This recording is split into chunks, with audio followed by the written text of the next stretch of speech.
paradise, where the paradise we're escaping is basically the delusions we have and put ourselves in a box for. Now, one thing I do want to mention before I even get into the main topic of discussion here is that there are a multitude of people who like food or one way or the other. Or they like, they like pineapple pizza, they like peanut butter and ketchup, they like hot dog buns with their sandwiches. It's a multitude of factors, right? Varying degrees. So you can't objectively have like a definitive this is the answer, the correct way to eat food. You go about things in such a manner.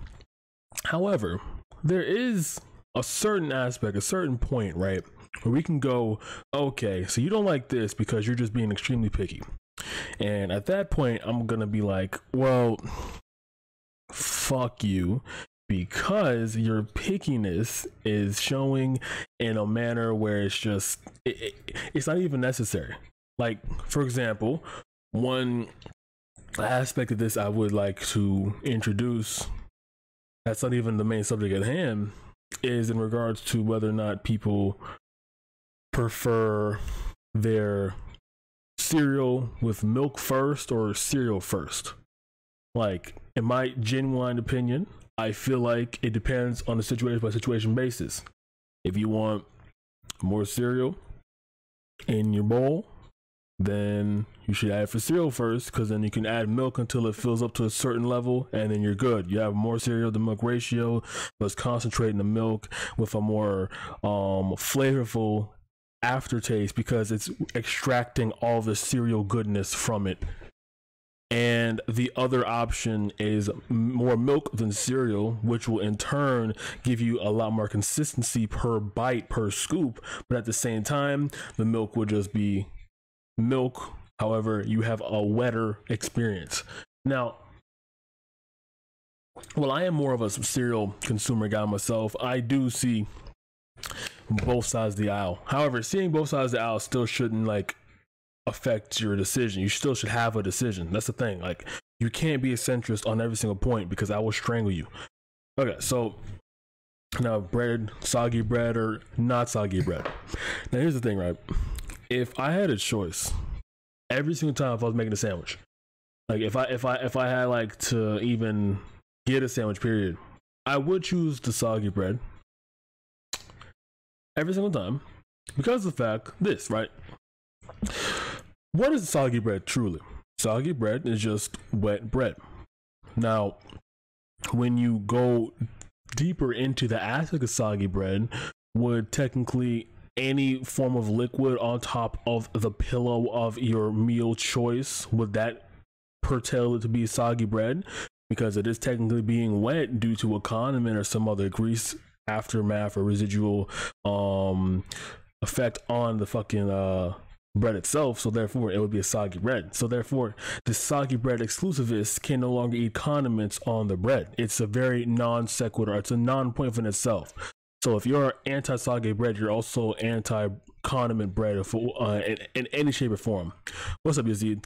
And I'm talking about soggy bread here. Soggy bread or not soggy bread. And the lights will come on halfway through the thing. So it come to a point where it's like, you explicitly mean like dripping, sopping wet bread, which again is also debatable, because is a lot of mayonnaise a tuna sandwich, for example. You take a tuna sandwich, it's whether or not soggy bread or not soggy bread is better. Take a tuna sandwich, for example, right? A tuna sandwich is literally just like tuna and mayonnaise just glopped onto like a piece of bread. That's what it is. And if you try to bite into it, the bread is soft. Even if you toast it, it does get soft over time. Thanks for the follow-up, brother. And now, what is there to do about said soggy bread in the tuna aspect, for example, right? You just can't continuously keep just toasting the bread nonstop. You can't like wrap it in plastic to avoid it getting soggy, because we'll get soggy if you're eating something like that. Same thing with burgers. You eat a burger, it has some grease on it, the bread will get wet, the bun will get wet. You know what I mean? So it's like you are explicitly looking for examples that would make you seem more righteous and being anti-soggy bread, which is just completely just it's not a point to have. It's just not. It's not. And another thing too is like why would you be okay with just I'll explain this. So when I consume soggy bread, right, it's like having gravy on your mashed potatoes. That's how I see it as. That's how I genuinely see it as. It's just another like amplifier to the thing I'm partaking in. It's not making it worse or making it, no, it's making it better actually. That's what I'm trying to say here. It makes it easier to consume, it slides on your gullet a lot easier, and it's just overall, it's a better experience, you know? Especially if it's like, again, going back to the burger. I keep bringing up these numerous examples, but going back to the burger. If the burger is sopping, just dripping with grease, and there's probably a high chance that it kind of tastes good, you know? And if it's like a medium rare or even like a medium well burger, it's gonna have some blood in that bitch. And that's kind of good too. So if we're avoiding all those aspects in general, then we're just completely missing out on the genuine moistness of any food that will have bread in its, you know, caveat, I guess I'm looking for here. It's quite generally insane. Now, I'm a carb lover. I would say I'm a carb aficionado. I would spend the vast majority of my days eating carbs. I would spend about like 60-70% of my diet be just pure carbs. Probably explain like my body weight problem here, but I do know a thing or two about how carbs are, you know, consumed and how they can be improved on or lack thereof. And just saying the disdain for soggy bread is just another topic for itself. But anyway, I like carbs. Okay, carbs good. I know what carbs taste good. However, I'm also a very picky eater, so I can't love a vast, like, this is a different subject, by the way. I can't love a vast, just entirely open catacomb of just food while at the same time be a very picky eater. So how do I eat? How do I do anything in life? How do I even like function? Well, first thing I do is I try to make sure I have everything I do desire I can eat or I want to eat in like a list, for example, right? And I try to branch out from there. So for example, let's say I like chicken nuggets, right? Which I do. I'm a huge chicken nugget fan. It's a matter of preference or does it depend on yourself? That's another good question. So I feel like, so whenever you hear someone say they don't like soggy bread, the entire principle of wet bread to them is just foregone. You know what I mean?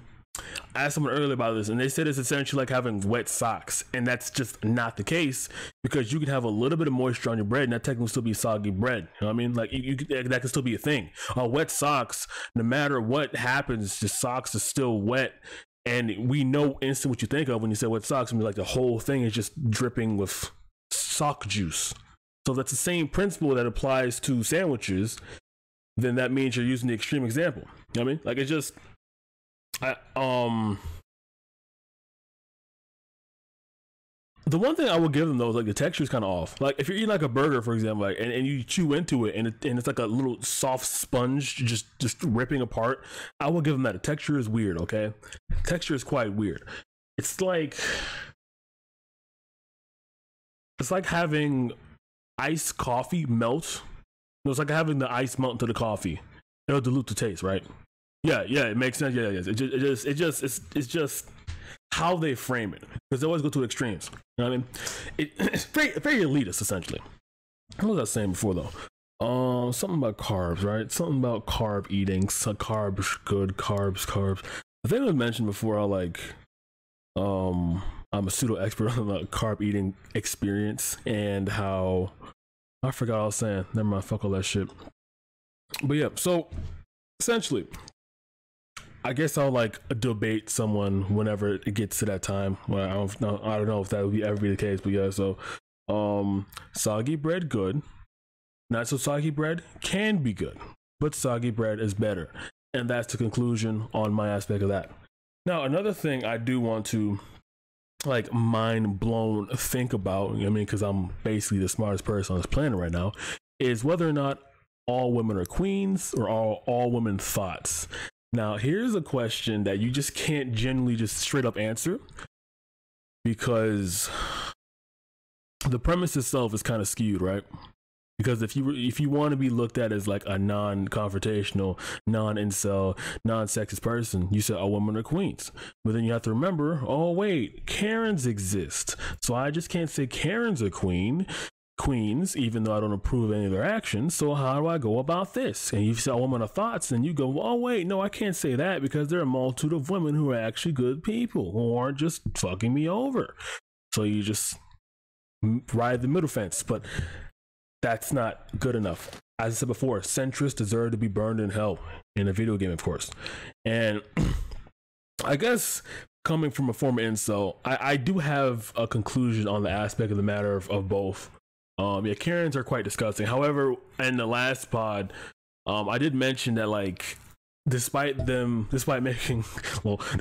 being vile creatures, they harness the ability to just never be persecuted in real life. I mean, just think about it this way. You're a Karen, you are fragile because you are either white or just a woman in general. Now, what do we as society do whenever a woman is in danger? We decide to get all paranoid. We decide to want to protect them. And with that paranoid protection we have towards women, therefore, if a woman speaks up and someone retaliates against her, no matter what the woman did in the first place, retaliation is always deemed as the worst part of the banter, even if it is a woman speaking towards the Karen in a manager v Karen battle scenario. Now, Karens have that sort of, I want to say privilege, but that's another better word for it. I say sort of like protection, armor protection, right? Because Karens are going to battle and they have like several layers of protection that just like blocks them from any opposing thoughts. So they have the fact that they're older, on the most part, the fact that they're women, and also the fact that they are paying for something, right? Now, when you look at a Karen, it is easier to sympathize with them because of the fact that they are paying customers into a service that is not necessarily worth paying for, i.e. any fast food restaurant ever. You can simply look at that and go, well, I mean, hey, she was paying for something that wasn't technically worth the money she was paying for, so I get that part. I get why she's mad. I'd be mad if I didn't get whatever I wanted exactly when I wanted. I mean, like, it's just like that. It's easy to just fall into the Karen loophole. They have everything going with them. Even if they have the worst optics possible, there will still be a vast majority of people who will side with the Karens every single turn because they have every single layer of protection they could possibly have. I have a question for you. People always see Karens, white women. What do we call men who call men who are acting like Karens? It that's the thing though, right? Because I mentioned this like before, like it's a lot easier to make fun of women because it's a lot harder to make fun of men because, well, anything we make fun of men for is just feminine, so therefore it's kind of hard to do that. You know what I mean? Like you just call them like some just like Kevin or Keith or some bullshit. I don't know. Cause like you just call him a bitch, it's like just while your mouth is calling him a Karen. You know what I mean, I don't know. Call him a Kevin, a Karen, some bullshit, I guess. But yeah, so all of the layers of protection the Karens do have, then they're just set. They can do whatever the fuck they want, and they 9 times out of 10 probably have a backing behind them. The anti-masker stuff's a perfect example. That's an entirely different discussion, which I might have actually, because that's quite worth talking about. Fucking my eyes are straining, the lights coming on. I thought I'd last longer than this without the lights being on, but I need the lights on because my eyes are dying due to death. I hate the lights so much.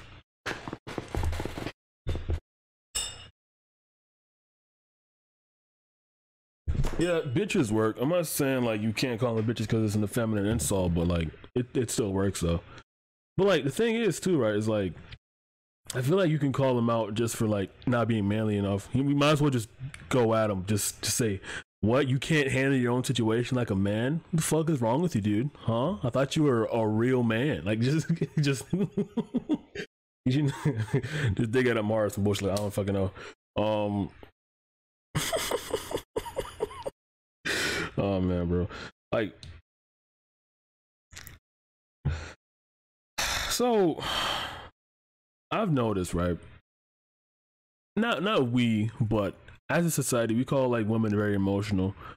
But here's a hot take here for you. I don't know if you know this or not, but men are extremely emotional little babies, like highly emotional. From Florida, and what I mean by this is take. I'll explain this. I'll take video games for example, right? Take video games. So you have video gamers who go about their day, you know, just playing video games, and if they have their opinions challenged whatsoever, then they get up into a hissy fit and basically try to call to the fact that they are a video gamer as a way to shield them from any criticism. It's very very confusing. I guess I can give another better example because that one's like too vague to even dive into. The whole aspect of when you raising a child, right? And if it's in this society, if it's a boy, you have to go do whatever the fuck you want, okay? I don't have time for you. Be a man. But the girl, you gotta give them a set list of rules. And one of those rules are be nice to men or they will kill you. Like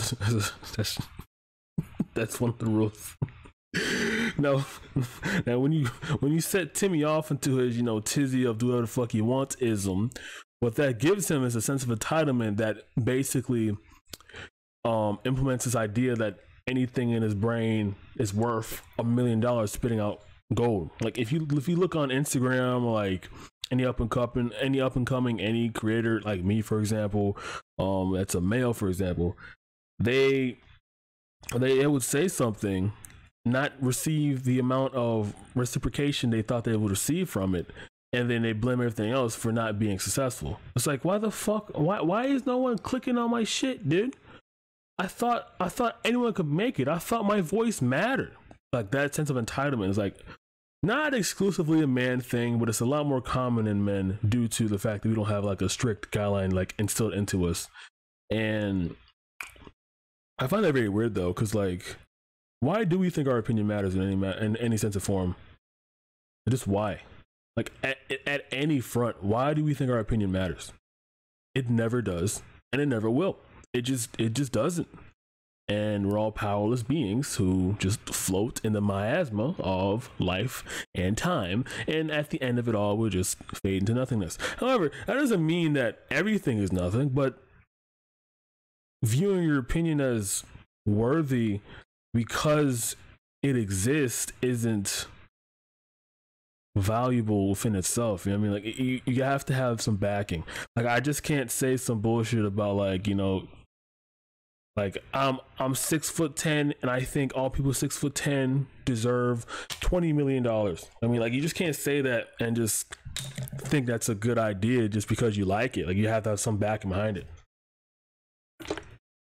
And again, of course, women can also be entitled. However, they have strict social checks to make sure they don't fall into that entitlement circle, i.e. they're called bitches if they ever speak up about anything they want. You know what I mean? It's like that. It's like they have social checks to keep them in balance, you know? Like if a dude wants to take his shirt off, oh, that's a little weird, my guy, but go off, king, you know, get those hoes. Girl wants to take her shirt off. Girl wants to take her shirt off. Okay, you're kind of a whore, woman. What are you doing here? Like, you trying to attract men's attention? You're trying to get money, you little leech, little fucking promiscuous girl. Wherever you are, like in that aspect. You know what I mean? Yeah. Men are emotional little Weasley babies. It takes a lot to admit that you are an emotionally weak little baby as a man, because we're taught to not address our emotions, because addressing your emotions are such a weak aspect. It's better off to just conquer, dominate, and consume whatever we conquer and dominated. Like if you think back to like the Neanderthal days, right, where it's just bulk rape, we did that back then because we felt like it. You know what I mean? That was it. It's like that's another interesting concept within itself, right? So you know when people say, Oh, Johnny said the F word back in 2010. I mean, everyone was saying it back then. It's like, yes, in that sense, that's true. The culture around the F word was very loose and very free and very liberated. You could say whatever, however you wanted it. However, that still doesn't mean that back in 2010, nobody knew the word wasn't bad. They just were okay with saying it because they felt comfortable because they felt comfortable enough to just view it as a regular everyday word. You know what I mean? Like that's what the philosophy was back then. But that doesn't excuse them from not knowing that it was wrong. They were just comfortable in being wrong with this scenario. And that's how I look at history nowadays, right? Like, because, for example, when people say, George Washington was a great president, however, he owned slaves. And then someone was saying, well, hey, everyone owned slaves back then, so what's the problem? And it's the same thing, right? It's like, yes, sure. Back in those days, it was comfortable owning slaves, obviously, because that was like one of the main ways to do anything back in the American days. However, he knew it was wrong because they were humans he was owning, but he just didn't see them as humans. So therefore, despite knowing they're humans, he had to do another psychological loop to view them as less than human, to own them, to make them and treat them as less than human. I mean, it's like you have to put layers upon yourself. Like, I think we're doing that now, right? It's like, I feel like in about 10, 30 years from now, people look back on us and saying, oh, Johnny's mom didn't wear a mask 30 years ago. And then people in 30 years from now are going to be like, well, Johnny, it's okay. A lot of people were comfortable or didn't wear masks. It's okay. And then Johnny's going to be like, well, hold up. I mean, it was a pandemic and they knew not wearing a mask would put people at risk. That doesn't excuse them. They still didn't wear masks. Like, what? Like, it's like that. Okay. It's very, very interesting. Like looking at history through a very clear lens to the point that you can judge them consistently through our standards is kind of, I want to say it's kind of biased, right? Because if you judge everything within our standards, you are in turn skewing everything towards your point of view. Like, for example, if it was normalized to punch babies back in the 1800s, then wait, what? If it was normalized to punch babies in the 1800s, you can't just say the entire society within itself was just an awful piece of shit society because they normalized punching babies. Maybe they normalized punching babies because they thought that would cure them, or maybe they hated babies or something like that. I don't know, but they normalized it and they eventually just let themselves out of it. Now, you have to look at that and go, yes, that is awful. That is awful, but it was also normalized at the time. But it still is awful. And I know I said centrists are bad, but in this point, you have to do a centrist point of view in that specific aspect. Now, that's besides the point. Anyway, I was talking about women, right? Yeah, women are queens of thought. So back to that, which I was talking. Holy fuck, I don't know how I got there. So I would say my argument would have to be women are queens. I'll have to put it in that aspect there. I'm going to give the very positive outlook as to why I think that, and a negative outlook as to why I think that as well. I guess the positive outlook is just very simple, right? So when you think of women, you think of in American standards, obviously. Don't go anywhere else, because if you go anywhere else, I'm probably gonna get it wrong here. I think women think of like the caretaker, or the responsible one, or the one that knows what they're doing, or the one that has their emotions in check. That's what you think of women, right? Those are usually the four like gender stereotypical like attributes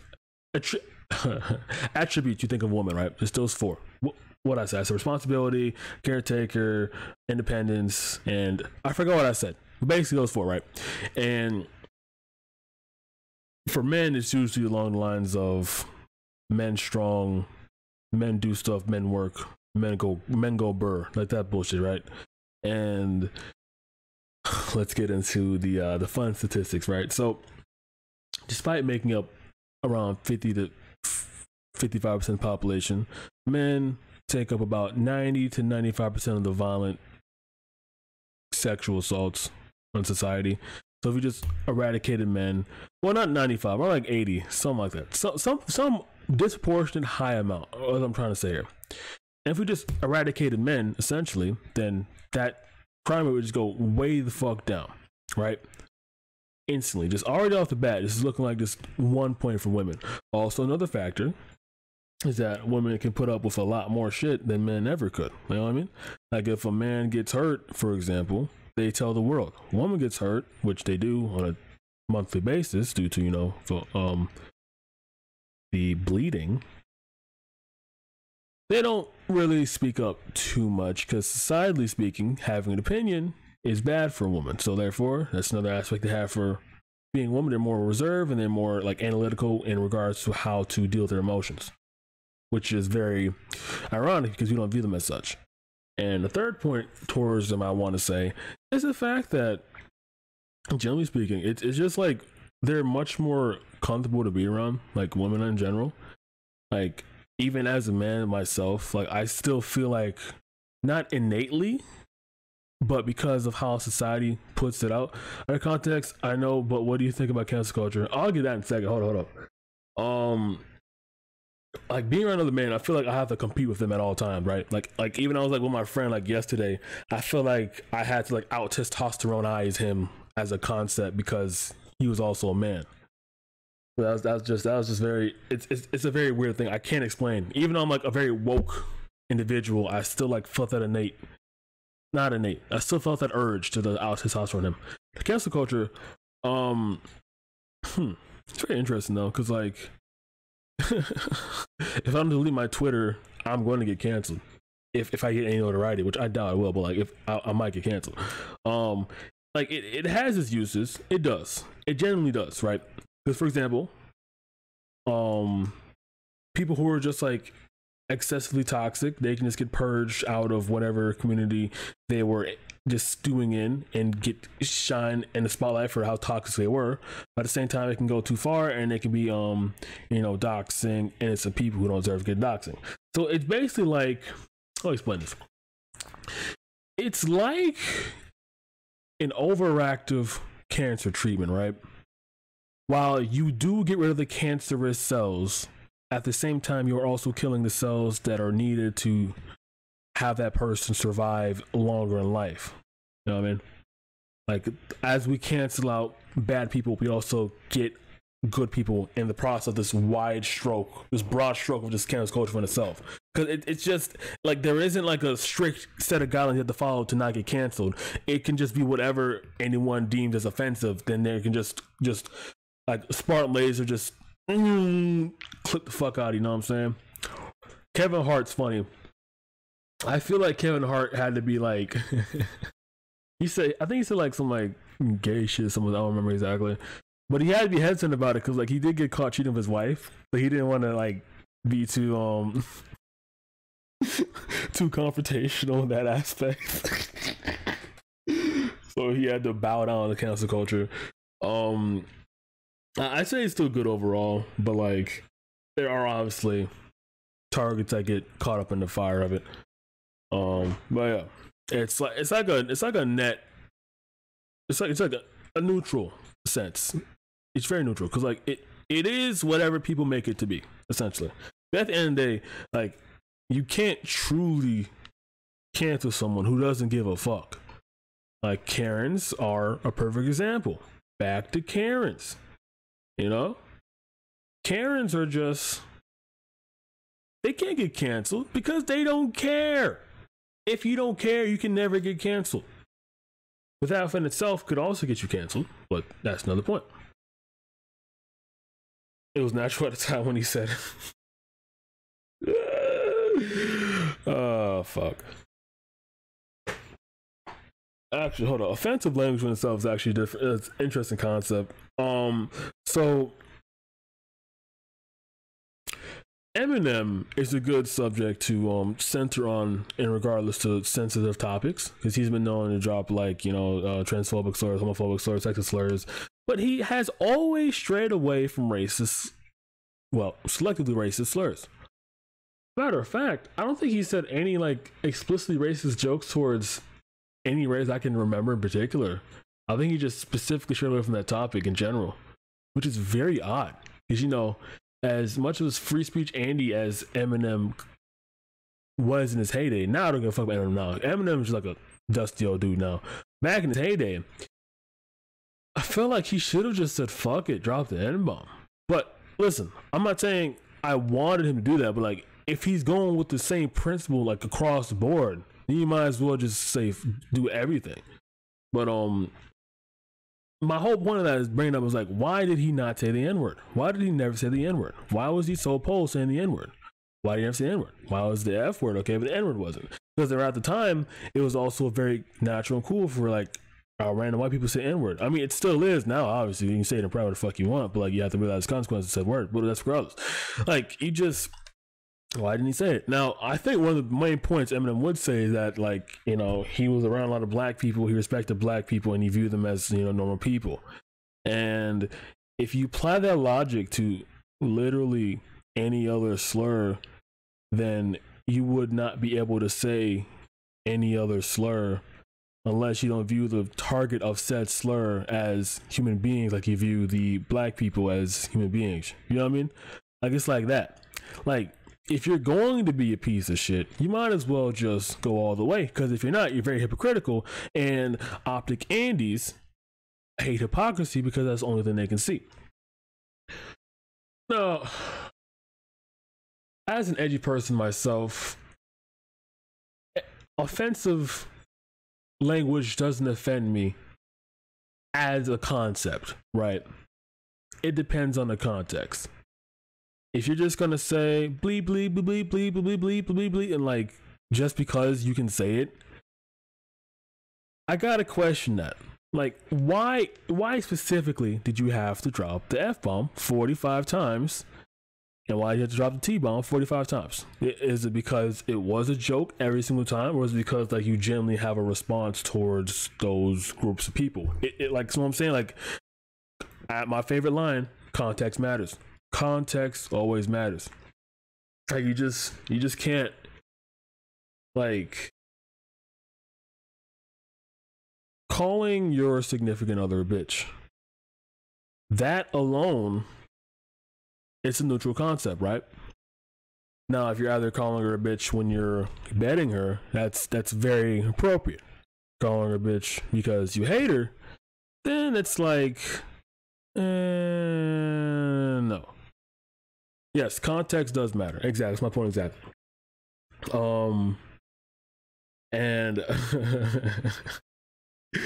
it's like, it's, how do I say this? So the thing with the I'm not even bring the N-word up, for example, because that's just like, that's almost too easy to debate, because that's just unanimously across the board is just like, what the fuck ever. Go with the F word, right? So the F word, right? It's starting to become like a little bit along the lines of the N word, but it's not there yet. It's slowly getting to that point. It's like there are varying degrees. So if you say it in a song, or at home, or at private to yourself, to your dog, that's like a 1 on a 10 out of scale, right? Like, it's not that offensive. Not even offensive at all, because you're not offending anyone. But you're still saying it for whatever reason at private. I don't give a fuck, but it's a private, so it's like a 1. Like a little 3 or 4 is if you're saying it on the social media, like as a joke. Like, hey, look at this, like that, right? And you can say it's a joke every single time because, you know, it might be or might not be, but regardless, you brought that foul language into public manner, which could be, you know, criticized.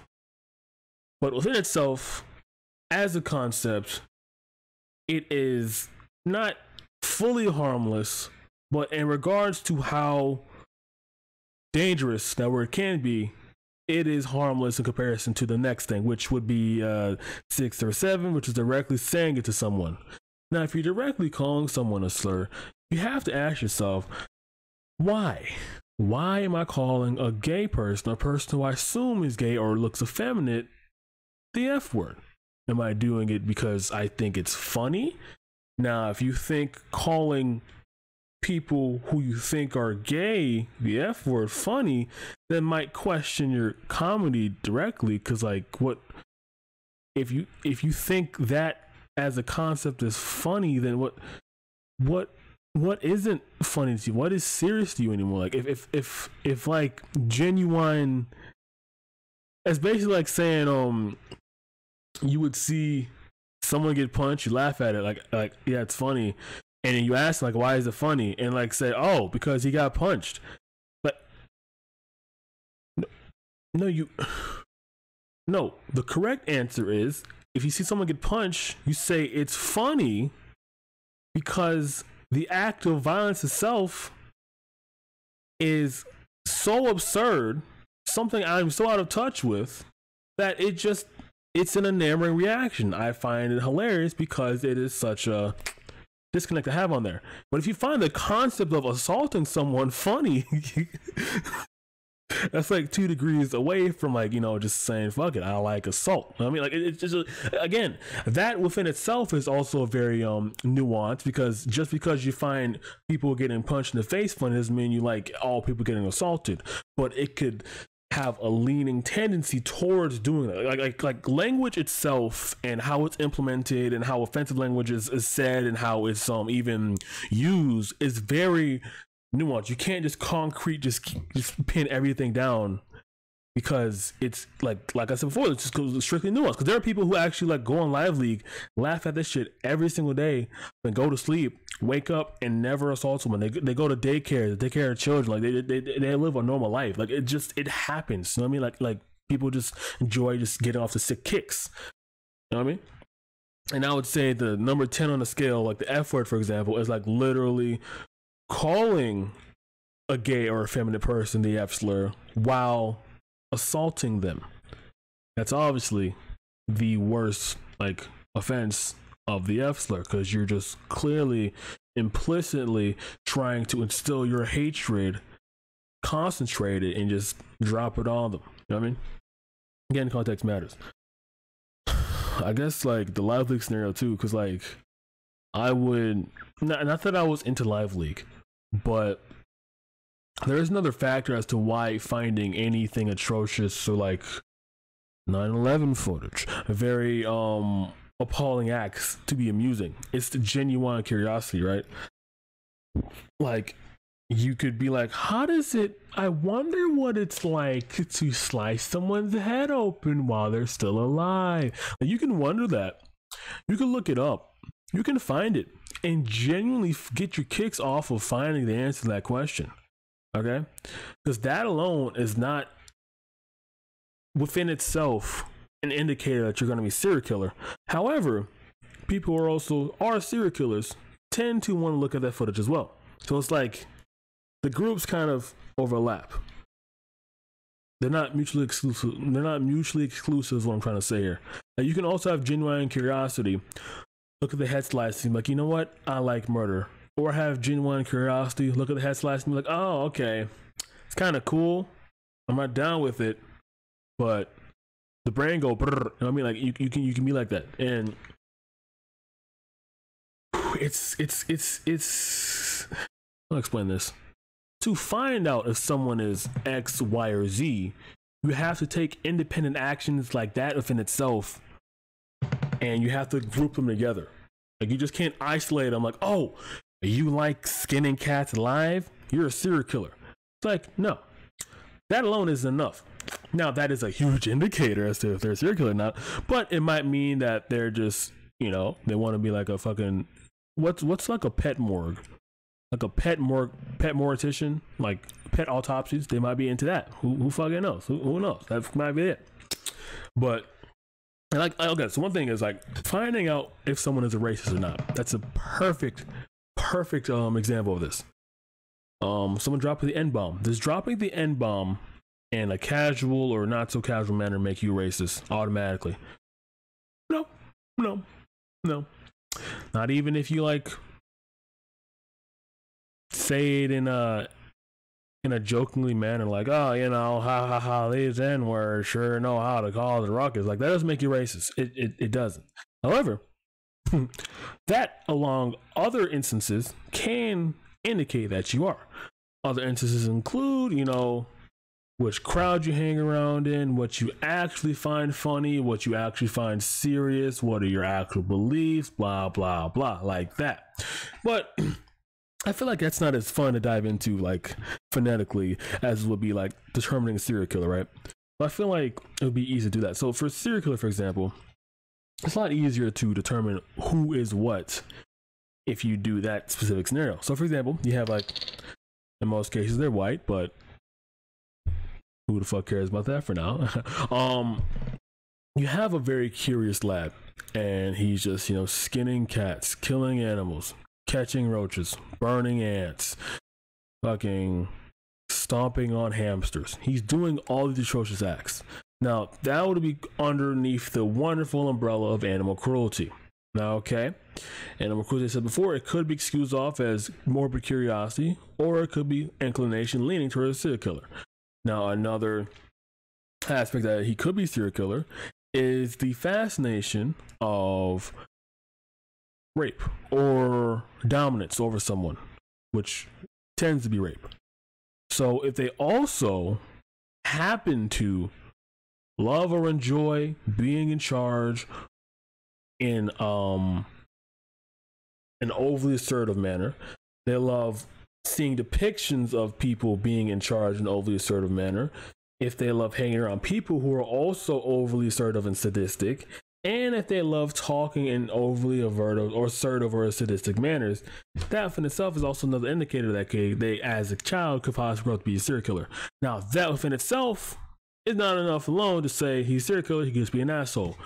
The morbid curiosity within itself is not enough to say he's a serial killer, he could just be morbidly curious. You combine the two, you get closer to one side rather than the other. Now, there are a multitude of factors, but I'm going to keep going off the top of my head. A third aspect, right, could be their relationship towards their intent. I guess the relationship just with people in general, like how they treat people. If they treat people with this attitude, this over-assertive attitude, if they treat people like shit continuously, non-stop, or they don't talk to people at all, then that could also lead them to being a serial killer with the other two factors I had on there. So if you add all three up, there's a higher chance that they are going to be a serial killer in the future than they're not. It's more likely than. Of course, this could all end up being a kid who just had a weird upbringing and ends up being a regular businessman and dying 80 years old, just sucking dick at the end of his life. Like, that could be it, okay? That could be truly it, but, you know, and it's just, yeah. Things are weird.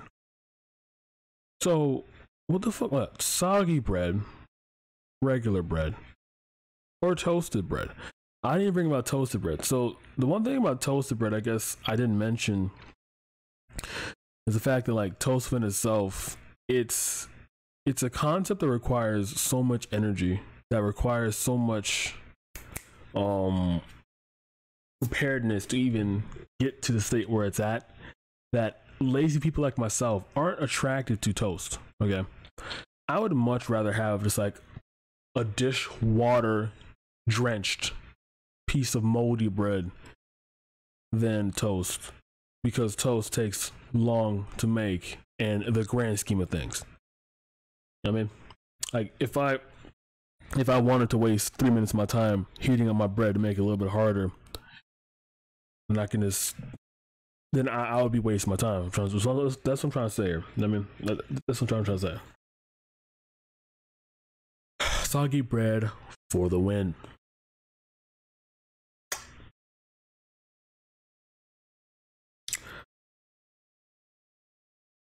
I don't know what you guys are about rational fears, but rational fears to me are, how do I explain this? They're kind of weird, dude. Irrational fears, more like a rational weird, champs, dude. What I mean by it is, like, so you can have someone afraid of heights, someone afraid of dogs, and someone just afraid of the dark, and you go dig deeper into their previous lifestyle, their previous life, and then you come to find out that they had some traumatic experience with like a dog or the dark or heights. Now, I get the natural response from the body to be irrationally afraid of said thing because one instance traumatized you and it was magnified that you were like younger at the time. But it's to the point where the person can get so irrationally afraid of that thing that if they embrace it again, they will die due to like fear. Isn't that a bit insane? Like, I hate the body for doing that. Like, person being afraid of the dark, right? Like, you look up, like, you just shut the lights off, and boom, and you instantly see Demon 1, Nosferatu, Vampire, fucking Hellsing man character, I forgot his name, Alucard, all in your four corners, just like creeping among you, just slowly, just walking towards you very slowly, just like this. And then you feel like if you don't turn the lights on, they're going to kill you. And that paranoia is very reminiscent of like schizophrenia. Like it's like our brain can just like dip their toes to any and all illnesses, whatever it feels like it, because it's a possibility, right? Like, it's just crazy to me. I don't like the human body. I don't like it. I am down for transforming into like an altered form of myself to be rid of like the most annoying afflictions of being a human. I don't even care about like mortality, not morality. I care about morality a little bit. I just get the whole spiel about offensive language. Mortality itself is just like, it's like one day you are operational, next day you're not. Like, it's a very easy concept to understand. Now, it's very hard to grasp if you are afraid of not being operational anymore, but it's very easy concept to grasp due to the fact that like all things must come to an end. So that within itself is easy to grasp. And hold on.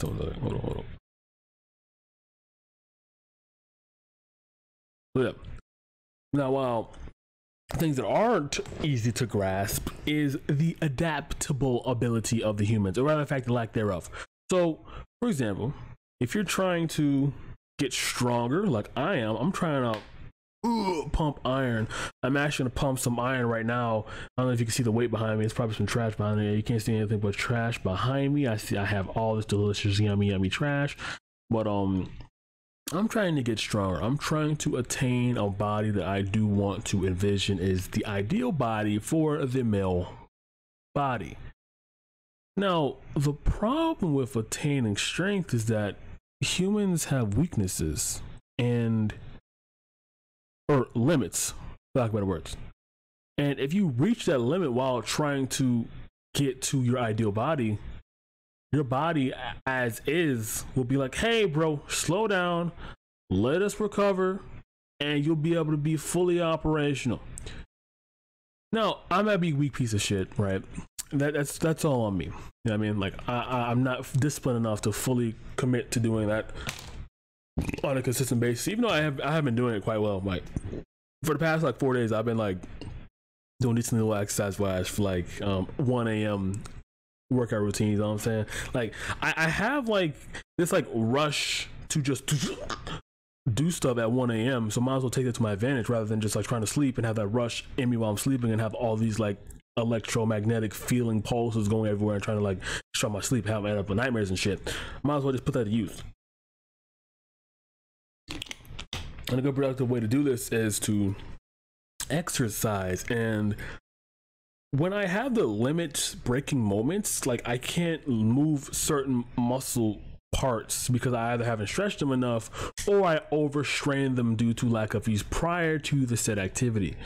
Now, well, I do understand, right, the whole aspect of pain, no gain. I get it as a concept, right? Because if you are constantly like hurting yourself when you walk a mile every day, if you are able to constantly keep doing it, you will eventually no longer feel as much pain walking a mile every day like you did prior, because we build up resistance over time. We adapt to it over time.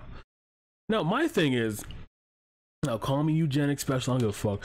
I want to have the human race itself, like, reduce that recovery window to borderline just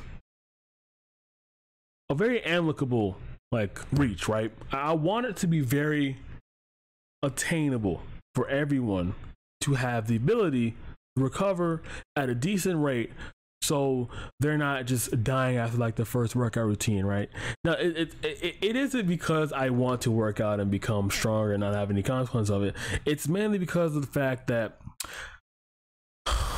being held back due to lack of experience and being punished because of lack of experience immensely for an activity that you're going into inexperience isn't the best experience, because it's gonna, you know, discourage you to stand a third.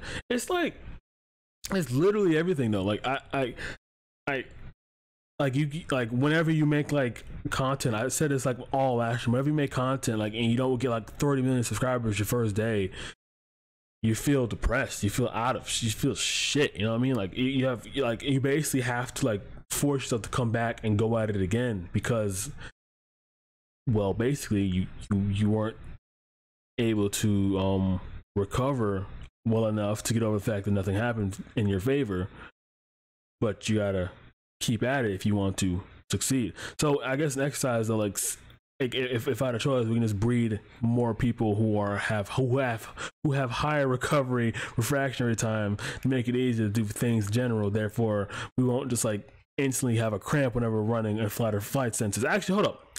Isn't that adrenaline? Yeah. Adrenaline will make it to where you don't feel the instant pain where you're like going above your limits. That's what I'm thinking of here. So I guess I want adrenaline all the time. I just want permanent adrenaline. I guess that's what I want, right? Permanent adrenaline. Fuck me in the acid. I don't know. Just, I don't know. I don't like struggle. I don't. The concept of struggling within itself is kind of foreign to me. Maybe because I experienced that the most more than anything else. Because like if I experienced abject poverty, I'd be like, man, abject poverty is bad, dude. But I haven't, so I'd say struggle. But I would say though that the struggle makes the reward worth it. So I can't completely eradicate struggle. I just say as a concept, just make it not as painful. I don't fucking know. Holy fuck. Holy fuck. How long have it on? Okay. Now, back to the topic I was talking about way in the second segment of this, was the queens or thoughts. Now, I get the thoughts aspect, right? The whole all women are thoughts because, you know, women take advantage of their sexual stereotyped roles that are put on them, and they use that for profit because men are desperate, horny fuckers who just want their dick squeezed a little bit harder than they were squeezing themselves last night, and they're willing to pay massive amounts of money for that. Now, can women be thoughts without men? Genuine question. Because if there isn't such a thirsty, desperate market out there for said thoughts to flourish at such a high capacity as they do, then will there be thoughts? Now, I have to bring this up because I brought it up with the queens aspect, right? Because like I said, if all men were gone, then women would still be queens, because the vast amount of like violent crime would go down instantly due to the fact that women are the only ones around. So if I flip that and say, if all thoughts didn't have men, then wouldn't that mean that there wouldn't be thoughts anymore? Because if they are thoughts as a concept, and being a thought is, you know, playing into the roles that were given to you and making money off of it, then how are they going to play into the roles given to them to make money off of it if the ideal market were the men who are hypothetically gone in the scenario? So therefore, all women can't be thoughts if in every single scenario they can't functionally be the thing which we ascribe them to be. You know what I mean? Like, it's like, I guess that's a bit too, like, not too advanced, but a bit too hyperbolic to counter claim that. But that's my stance on that. I guess another stance would be this, right? So if all women are thoughts, then what about the women who, well, that's the same thing, right? What about ism? What about women who aren't? But it's like, because the concept of thought tree is just profiting off of your sexuality. And if all women do that, then that would mean that no, I guess I'm narrowing the subject around. I guess I'm narrowing the definition too much, because that's not thoughtory, but that's a subsection of thoughtory in itself. I guess being a thought is just, I don't know, being what, sexually liberated, being what, just having sex a lot. What is a thought actually besides that hoe over there? Because like I said, a hoe is either selling themselves because, you know, it's profitable, or having sex with men. Actually, no.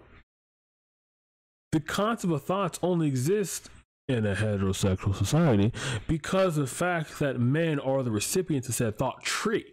So without thoughts, without men, there would be no thoughts.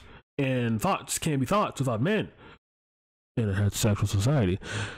So I guess it's just inconceivable, right? Because by saying all women are thoughts, you're admitting that all men view women who would sell themselves, again, with given the stereotypes they've been given, for profit, are bad. Or all women who want to fuck are also bad. But if you objectively say no, both those concepts are not bad, then there aren't any more thoughts. There's just either objectively bad people or objectively good people. Now, another concept we could bring up is that thoughts are people who cheat on their relationships. Well, men also cheat, but we don't call them thoughts. We just call them cheaters. So we can just call the woman who cheats in a relationship a cheater. So that doesn't work. Now, you can also say, oh, women are thoughts if they get 1,000 Instagram likes or posting their body on Instagram. You can say, well, a man can do the same thing, so therefore they're not a thought just for posting Instagram likes, just posting for a photo Instagram likes. They are an attention seeker because they want likes for posting their body and embracing sexuality, just like men would also do. So therefore, the concept of thoughts as a whole only exists if we men, we herka men, hate women being sexual. And if we choose just not to do that anymore, then there are no thoughts. Hot take of the week. There are no thoughts if you accept sexuality as a whole. There you go. Problem solved. Now all women are queens. That's the answer to the question. If anyone says all women are thoughts, just be like, well, no, that's impossible because thoughts only exist as a concept because only exists as a concept because we hate sex. That's basically it. Or we hate sex when women do it, even though they have to fuck the men. You know what I mean? So, speaking of women, let's get juicy. When I say women, I mean all women, because they're women. What does being bisexual, what does that do in regards to your struggle and sexuality, right? So what I mean by this is like this, right? So if you're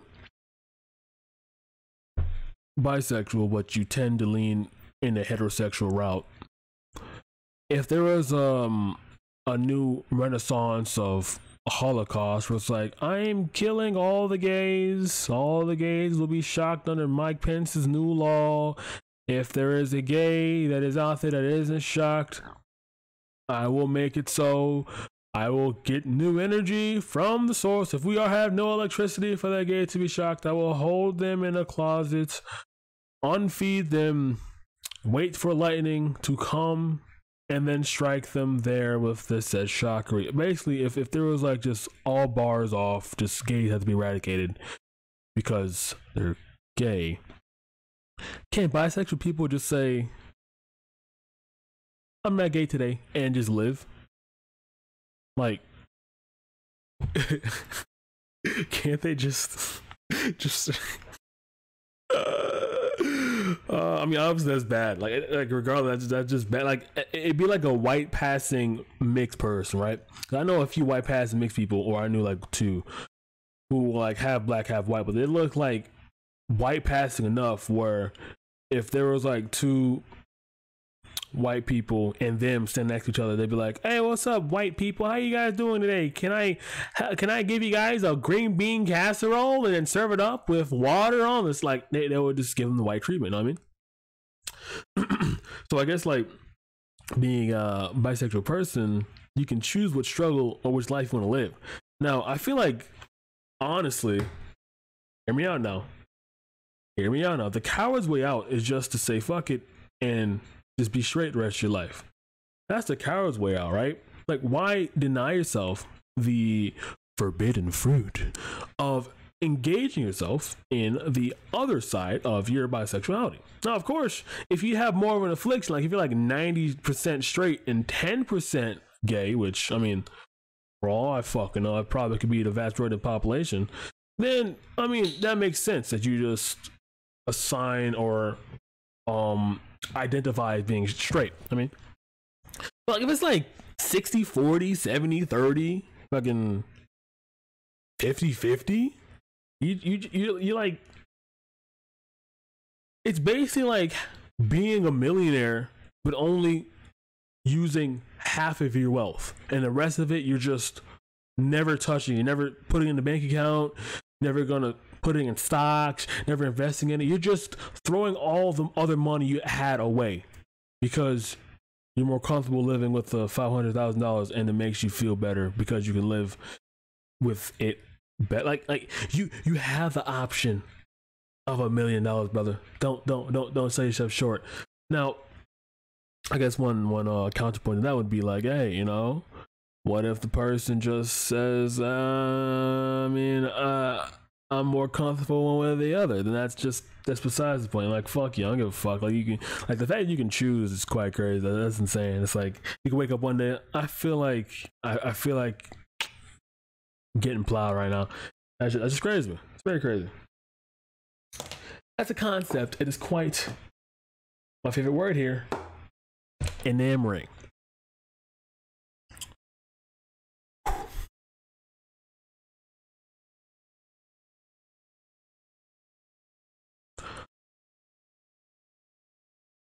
China bad, by the way.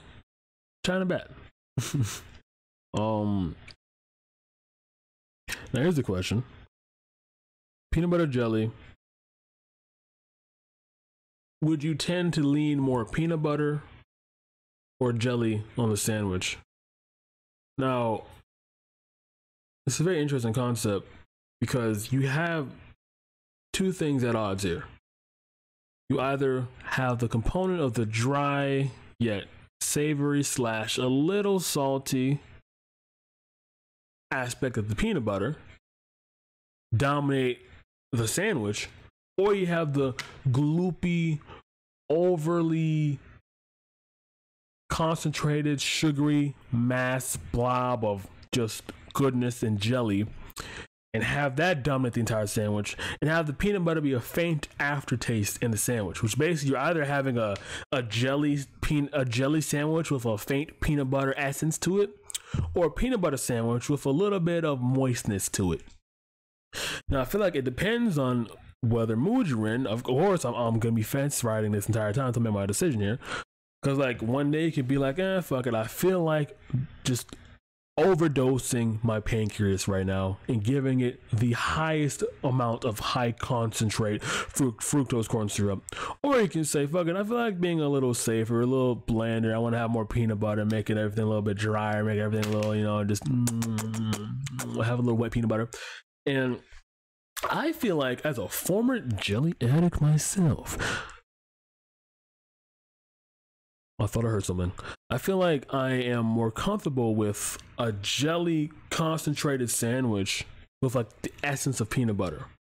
Because I feel like the whole attraction to peanut butter jelly sandwich is that you're making the peanut butter moist. So if that's the whole goal of a peanut butter jelly sandwich, then how come I just don't make the jelly more like 70-30 split there and make the peanut butter as less of a, you know, drawback with the dryness, and just drown it in wetness with the jelly, and then emulsify the wonderful taste of the world with the peanut butter jelly combination and make it such a wonderful amalgamation that I am anew. It's like the difference is night and day, right? So while yes, the peanut butter dominated jelly sandwich just give you the same feeling as you would get if you were to do a peanut butter dominated sandwich or a jelly dominated sandwich, you don't get the same like initial and residual effects, right? Like you can bite into a peanut butter dominated sandwich and yes, it would be wet due to the jelly, but the massive amounts of dryness is still going to be there. The contrast won't be stark enough for you to fully enjoy the wetness that the jelly is providing because the dryness of the peanut butter is dominating. It's like trying to have a painting of yellow and blue, and yellow stand out more because it's a more just a outstanding color, while blue is a very calm, serene, seducing color. You know what I mean? Very just exactly. And if you have too much of one that stands out, then the only thing that will be there is the thing that stands out. Therefore, there will be no point in trying to add the other thing, even in small increments, because it'll just be like if you hadn't added at all. Well, I just rather just say fuck it, overhaul it entirely, dump like half a jar of jelly onto the other piece of bread, slap that bitch around a little bit, and then have like a millimeter drop of peanut butter oil, and then call it a day. I'm just eating good. Now, my jelly addiction is kind of biased in the situation, but I have given a very apt argument as to why it should be jelly favored over peanut butter favored. Now, the topic of bread itself, though, is it's worth admonishing. If I do say so myself, it's worth addressing. Wait, did I say peanut butter or say sandwiches? Oh no, I forgot. I genuinely forgot. I genuinely. Oh man. Yeah. This quarantine is not doing anyone any favors, boys. It's not. It's not. It ain't good. It ain't good, boys. Oh, I do want to mention something. So, I have had quite an interesting amount of success in regards to, I'll put this, in regards to making content, I guess. And my last, yesterday stream, I had like, you know, I was telling you guys about like the numerous amount of adventures I went through, how I got to where I was in these numerous amount of adventures. But one thing I did notice though is that there always tends to be something that's out of my control in every aspect that ends up like completely like either flatlining or just making things infinitely more difficult to get to where I was originally, back to the plan of the content creation. I guess to fully unpack that entire run-on sentence is to go like this. So I have a decently okay laptop. It was running perfectly, decently fine, wonderfully adjectives here. And a couple days ago, it got to the point where I can no longer click anything on my computer for days upon days at a time. And if I can't click anything on my computer, then I can't edit, because I need to edit videos to have stuff put on my main channel to have it to give it a chance to be monetizable in the future at one point, which it may never be given the content that was housed there, but that's another fucking story. So that as a factor kind of hindering me to progress. Now, obviously, I do have the money to purchase another computer. I have enough money to purchase another like desktop as a whole, and I did that, and I feel that as well. But that's, again, it's another fucking story. It has to get to a point where it's like, when does the money spending stop to pursue a venture that I truly desire if I don't have supplementing income to replace the money I lost due to the expenses of the venture, I say. Like I need luck coming my way every once in a while, and I do, but it kind of just contrasts back in the other direction. Now, I guess one avenue to look at positively though is like I'm doing a lot better in like IRL. I am doing well educationally wise, so I guess that's one thing to look forward to. But like that isn't like, I don't get any fulfillment from doing anything education wise anymore. Like maybe I don't like school. Maybe that's it. I just don't like school. Maybe that's it.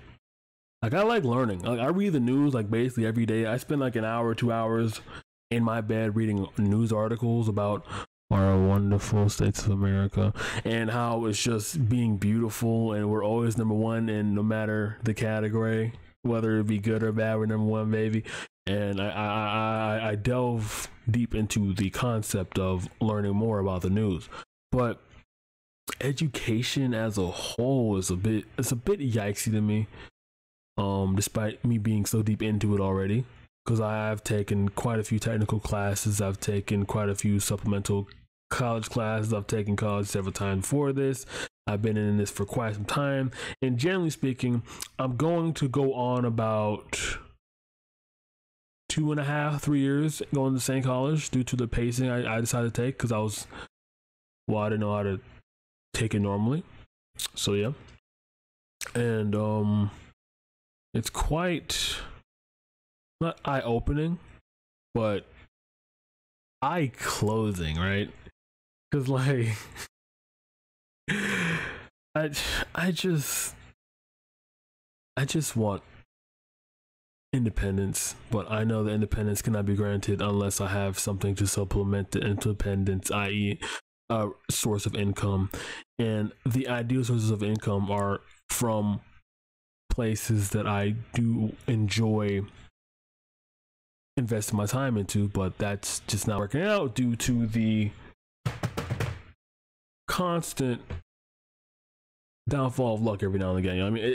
It's just I can't blame luck entirely for downfalls, but it's there. You know what I mean? You can't see my email, you little cheater, you little conniving little bastard piece of shit. One thing though I will say is that I do have to get my shit together, and I will one of these days while I'm escaping paradise. While I'm escaping paradise. What was I talking about though before I went off that rant there? I don't know. About something. Not something like something. It was something, dude.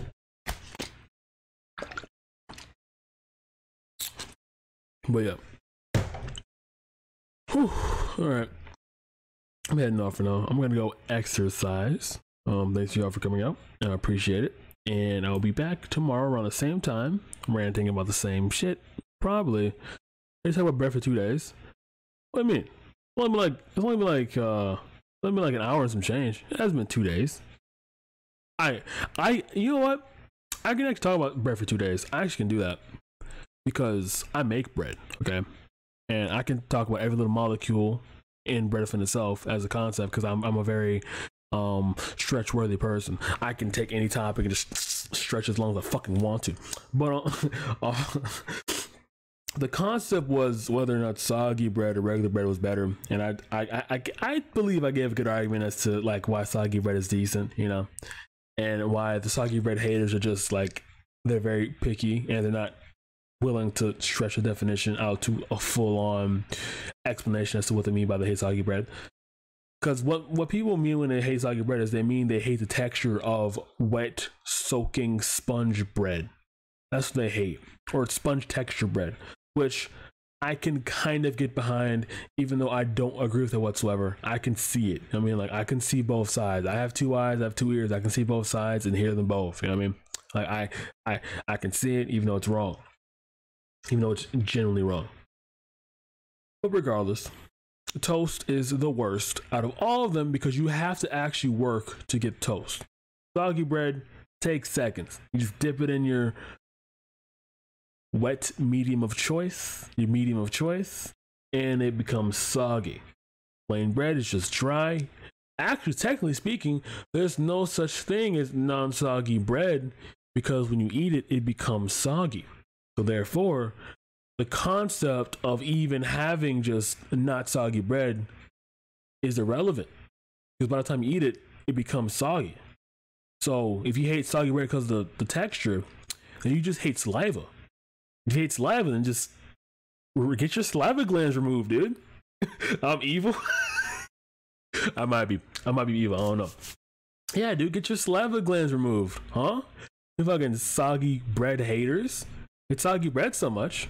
Just get your tongue cut off. No more soggy bread. It won't exist anymore. Just get rid of your tongue. Just cut it off. Might as well. And hold up.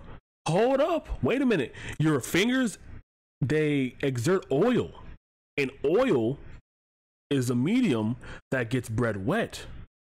And if wet bread is soggy, and by your definition, soggy bread haters, soggy bread bad, that means you might as well cut your fingers off because you don't want your oil from your fingers getting your bread wet.